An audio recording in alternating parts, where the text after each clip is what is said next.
तो ये है कि जनता को हक है ये पता करने का कि पॉलिटिकल पार्टीज को कितना चंदा दिया जाता है और कौन कौन वो चंदा देता है। ये इलेक्टोरल बॉन्ड की स्कीम जनता के राइट टू इन्फॉर्मेशन के अधिकार के खिलाफ थी। और दूसरा, सुप्रीम कोर्ट ने अपना कंसर्न जताया इस चंदा धंधा मॉडल को लेकर। कोर्ट ने कहा कि ये कॉन्ट्रीब्यूशंस करी जा सकती हैं प्योरली एज बिजनेस ट्रांजैक्शंस। कंपनियां चंदा डोनेट कर रही हैं कुछ रिटर्न में बेनिफिट पाने के लिए। इसी सब के बेसिस पर कोर्ट ने एसबीआई को डेटा रिलीज करने को कहा। मुझको अपने बैंक की किताब दीजिए, देश की तबाही का हिसाब दीजिए। और शुरुआत में एसबीआई ने बहुत बहाने मारे कि नहीं, हमें तो 3 महीने का समय लगेगा, हम इलेक्शन के बाद ये कर सकते हैं। लेकिन कोर्ट ने जब दोबारा से ऑर्डर दिया तो डेटा 2 दिन के अंदर रिलीज हो गया और इलेक्शन कमीशन की वेबसाइट पर इस डेटा को पब्लिश किया गया। ये डेटा जो इलेक्शन कमीशन की वेबसाइट पर पब्लिश हुआ, ये 2 अलग अलग लिस्ट में बटा हुआ है। पहली लिस्ट बताती है कि किन किन कंपनीज ने और किन किन लोगों ने इलेक्टोरल बॉन्ड्स खरीदी थी, कितने रुपयों की। और दूसरी लिस्ट बताती है कि किन किन पॉलिटिकल पार्टीज ने कितने अमाउंट की इलेक्टोरल बॉन्ड्स को इनकैश किया था। लेकिन एसबीआई ने बड़ी चालाकी से जो सीक्रेट नंबर्स थे वो नहीं रिवील किए। इनके बिना दोनों लिस्ट को एग्जैक्टली एक दूसरे से कनेक्ट करना पॉसिबल नहीं था। फिर से जनता से चीजें छुपाने की कोशिश करी गई। एक बार फिर से सुप्रीम कोर्ट ने एसबीआई को डांट लगाई कि इस तरीके से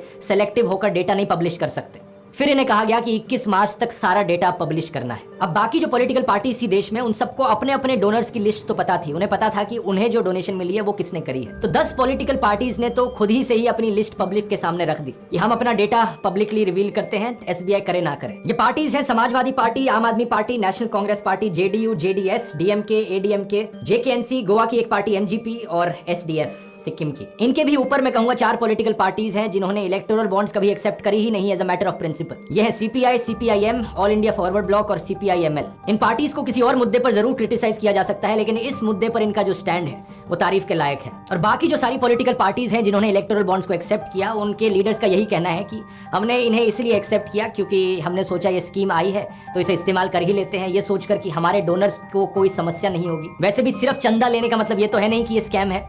आप कहेंगे पर इलेक्टोरल बॉन्ड से तो आपको भी फायदा हुआ। तो हम इस स्थिति में नहीं है कि हम कॉन्ट्रैक्ट दे सके या कोई पब्लिक सेक्टर कंपनी को बेच सके या ईडी और सीबीआई का इस्तेमाल करके धमकी देकर उनसे हफ्ता वसूली कर सके। अच्छा, कोई बॉन्ड वही देगा जो धनवान है।